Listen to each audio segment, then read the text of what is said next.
नमस्कार दोस्तों, आपका स्वागत है आपके अपने चैनल पे जिसका नाम है हैशटैग ओपिनियन। आज हम बात करने वाले हैं टाटा मोटर्स का। यह टाटा मोटर्स का शेयर का डीप एनालाइज करेंगे और क्योंकि कंपनी में 25% शेयर है पब्लिक का। जी हाँ, 25% का मतलब अगर 1.5 लाख करोड़ की कंपनी है उसके अंदर 25% का मतलब हो गया 37.5 थाउजेंड करोड़ पब्लिक ने इन्वेस्ट कर रखा है। तो उन्हें पता होना चाहिए कि कंपनी में क्या चल रहा है। तो चलिए शुरू करते हैं। शुरू करने से पहले मैं बता दूंगा, आपके आसपास कोई मच्छर घूम रहा होगा उसको पकड़ के सब्सक्राइब बटन पे चिपकाइए और जिससे सब्सक्राइब हो जाएगा। जी हाँ, सब्सक्राइब करिए बटन। जी जल्दी सब्सक्राइब करिए यार चैनल को। मेरे को मजा आएगा वीडियो बनाने में और आपको भी देखने में और मजा आएगा। मेरा जो प्रोडक्टिविटी और बढ़ जाएगी, मेरा इंसेंटिव और बढ़ जाएगा। चलिए शुरू करते हैं। बिजनेस की बात करें तो इनका जो ऑब्वियसली कार मेकर है, मगर इनका बिजनेस 3 भागों में डिवाइड है: कमर्शियल व्हीकल, प्राइवेट व्हीकल और जैगवार। और इनका ब्रेकडाउन भी देख सकते हैं, रेवेन्यू कहाँ से कितना कितना आता है। और ज्योग्राफी की बात करें तो कंपनी ऑलमोस्ट होल वर्ल्ड में ही अपने कार को बेचती है, जहाँ जहाँ भी कार सेलिंग की मार्केट बड़ी है या अच्छी है। तो जी हाँ, उस हिसाब से जगह की कोई कमी नहीं है कि कंपनी खाली इंडिया में बेच रही है तो इकनॉमी पे अगर इंडिया की फ़र्क पड़ा तो इनके ऊपर फ़र्क पड़ेगा। ये होल वर्ल्ड में बेच रहे हैं तो ऑब्वियस सी बात है इनको कम फ़र्क पड़ेगा।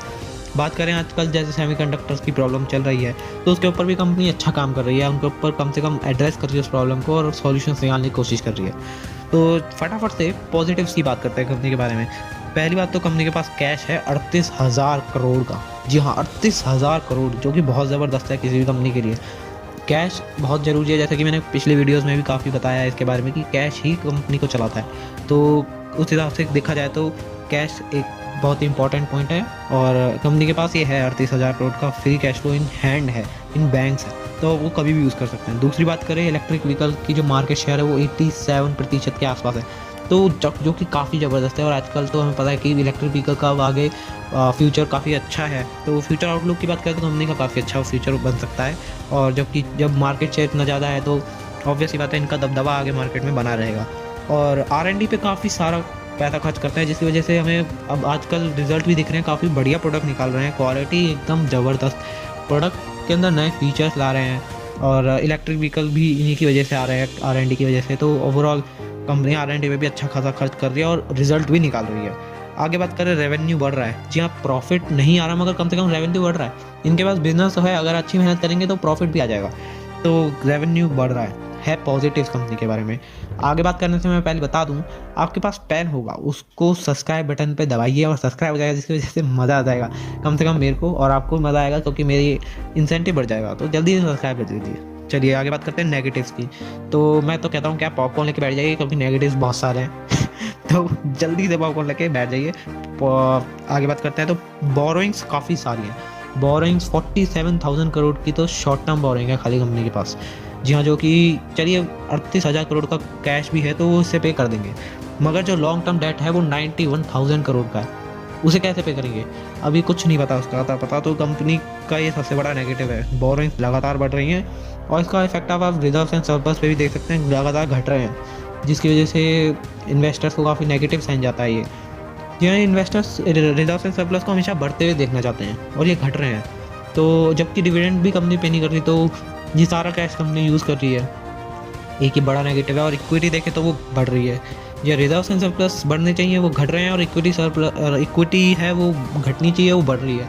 तो दोनों ही अपोजिट डायरेक्शन में काम कर रहे हैं, जो कि कंपनी के लिए एक बैड साइन है और ये अच्छे साइन नहीं होते। कम से कम बैलेंस शीट में चेक करने के लिए इन्वेस्टर सबसे पहले यही चेक करता है और ये नेगेटिव साइन शो कर रहे हैं।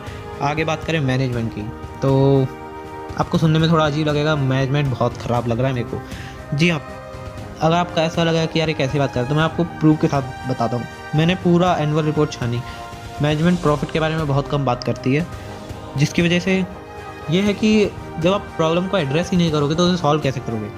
आप कम से कम प्रॉफिट्स नहीं है तो उसके बारे में बताइए। शेयर होल्डर्स हैं हम, आपके पार्टनर्स हैं हम, आप हमारे से उसके बारे में बात कीजिए और बताइए कि हम क्या स्टेप्स ले रहे हैं। वो स्टेप्स नहीं ले रहे, वो तो सिर्फ मार्केट को कैप्चर करने की सोच रहे हैं, और जिसकी वजह से हम देख सकते हैं कि रेवेन्यू तो बढ़ रहा है मगर प्रॉफिट नहीं बढ़ रहा, बल्कि और प्रॉफिट की बजाय लॉस बढ़ रहा है। तो ये मैनेजमेंट को कम से कम एड्रेस करना चाहिए अपने एनुअल रिपोर्ट्स में और शेयर करना चाहिए कि क्या स्टेप्स ले रहे हैं और प्रॉफिट क्यों नहीं आ रहा और क्या आगे फ्यूचर उनका है प्रॉफिट के बारे में।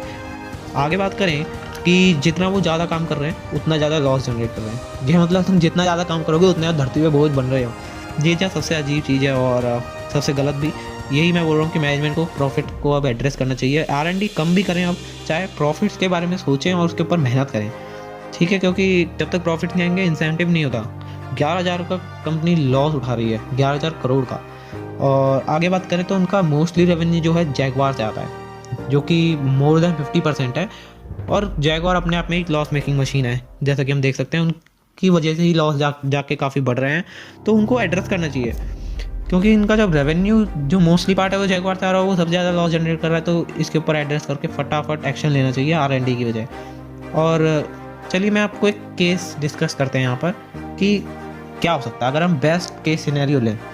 बेस्ट केस, जी हाँ बेस्ट केस, ध्यान रखिएगा कि अगर प्रॉफिट जो कि इस वक्त लॉसेस हैं 11,000 करोड़ के और माइनस EPS है 30 रुपीज़ का, तो अगर ये पॉजिटिव हो जाए, जो कि काफ़ी मुश्किल है, 22,000 करोड़ का प्रॉफिट जनरेट करना पड़ेगा, तो और अर्निंग पर शेयर इस वक्त फिर 30 रुपीज़ हो जाएगा। तो फिर भी हम देखें तो प्राइस इस वक्त शेयर का 400 रुपये है। क्या ये जस्टिफाइड है? 13 के अराउंड का PE हो गया आपका। अगर प्रॉफिट होता है, 30 का EPS आता है, तब ये प्राइस जस्टिफाइड होता है।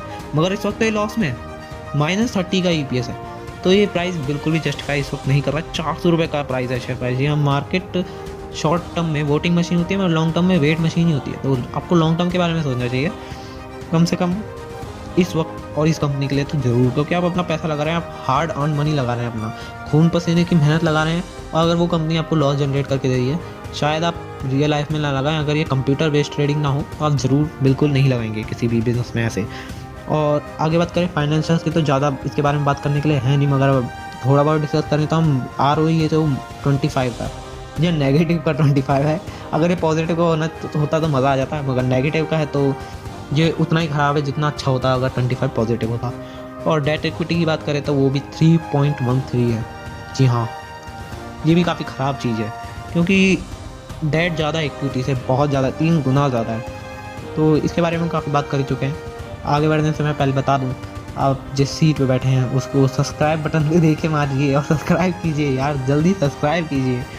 चलिए फाइनल डिसीजन की बात करें तो मैं आप ही से पूछता हूँ कि अगर मैं आपको 1.5 लाख करोड़ रुपए, जी हाँ 1.5 लाख करोड़ रुपए दूँ, तो आप क्या इस कंपनी को खरीदेंगे? जी हाँ, काफ़ी मुश्किल सवाल है, या इतना मुश्किल होना नहीं चाहिए, क्योंकि आप बायज हो चुके हैं, इमोशनली अटैच हो चुके हैं इस शेयर से। मैं अगर मेरे को ऐसे कोई पैसे दे तो मैं बिल्कुल नहीं खरीदूंगा इस शेयर को। तो जब आपके पास 50,000 रुपये हैं, 10,000 रुपये हैं या 5,000 रुपये भी हैं, तो आप इस कंपनी में क्यों डाल रहे हैं? मैं अपना हार्ड अर्न मनी बिल्कुल भी इस कंपनी में डालूंगा। इतनी बड़ी मार्केट है, इतना बड़ा शेयर बाजार है, इतनी सारी अपॉर्चुनिटीज़ हैं, तो मैं उन कंपनीज़ को खरीदूंगा, मैं इस कंपनी को क्यों खरीदूंगा? जी हाँ, ये तो मेरा ओपिनियन रहा। और मैंने आपको केस स्टडी बता दी कि अगर आपके पास 1.5 लाख करोड़ रुपये हैं तो आप क्या करेंगे। जी हाँ, बाकी मैं आपके ऊपर ही छोड़ता हूँ, आपका पैसा है, आप कहीं भी इन्वेस्ट करिए। ये मैंने एनालिसिस करना था, मैंने एनालिसिस कर दिया और अपना ओपिनियन बताया था, अपना ओपिनियन भी मैंने बता दिया। तो चलिए इस वीडियो को यहीं समाप्त करते हैं। धन्यवाद, थैंक्स फॉर वॉचिंग। सब्सक्राइब जरूर कीजिएगा यार, सब्सक्राइब करिए बिना मत जाइएगा प्लीज़ यार। जहाँ तक वीडियो देखा है तो ज़रूर सब्सक्राइब कीजिएगा। चलिए थैंक्स फॉर वॉचिंग, बाय।